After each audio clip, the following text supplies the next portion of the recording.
guys, we've got Grizzly out here today. Grizzly's by himself. He's got a a litter mate, Kipper, who is back at the house. We're going to get him out next, but I started with Grizzly this morning on loose leash heel. This is foundational in our program because we're teaching pressure. So it starts with leash pressure, that translates into e-collar pressure, as well as other pressures that we'll discuss as we go along.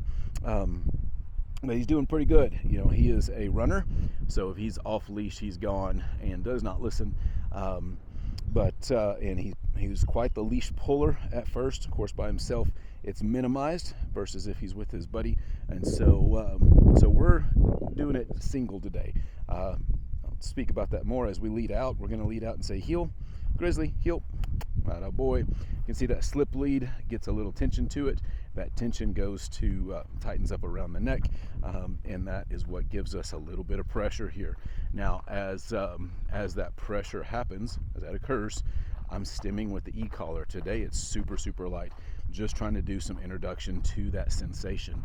We are at a 4 as our baseline, and I'm not even sure that he feels it. And my goal is to get him to feel just a little bit of a tickle, because I want him to start associating that tickle with pressure, and then over the course of the next couple weeks, that's going to correspond into being able to work with him off leash and get results that we are looking for. So anyway, back to his situation.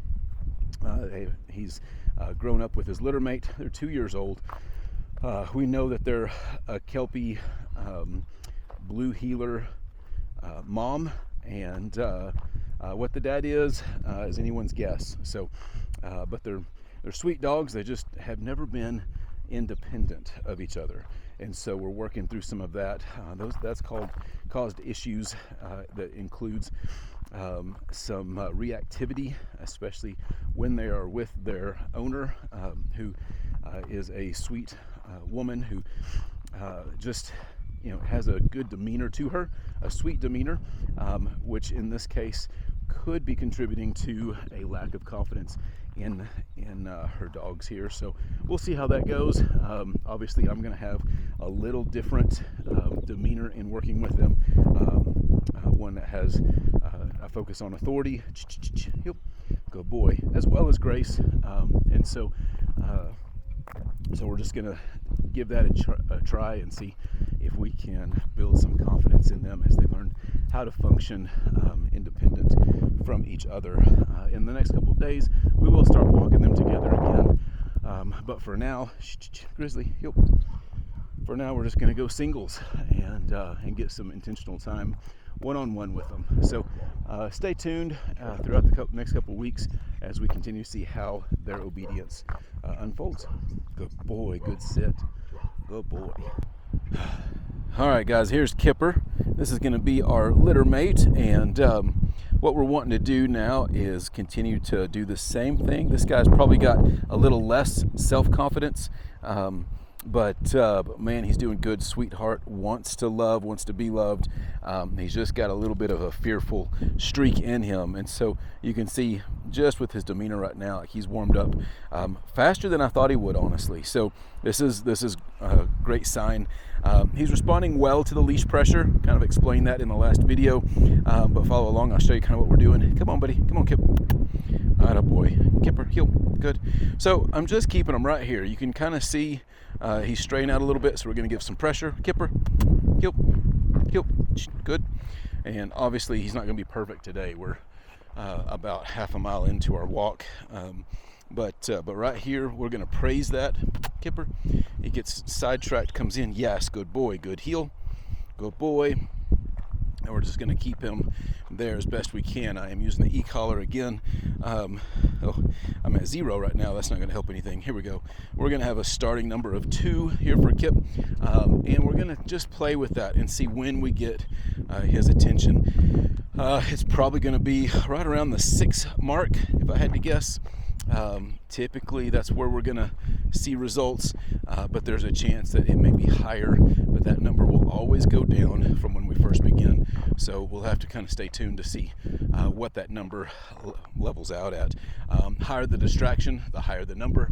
Adrenaline mask sensation, as well as distraction. So if something spooks them, that number is going to go up considerably. Right now we've got some dove launching out of the field, and that's got his attention, and so that number is going to be just slightly higher. Plus it's his first time out with me, so his adrenaline is pumping a little more extra than what it will in the future. So all those things to consider as we're trying to find that magic number, but again, keeping it low. We're scaling up as needed so that we can find that minimum working number that we're looking for. But all that to say, come on, Kip. So we're going to vibrate real quick. You see him kind of look back towards where the collar is. Always curious what that does with the dog.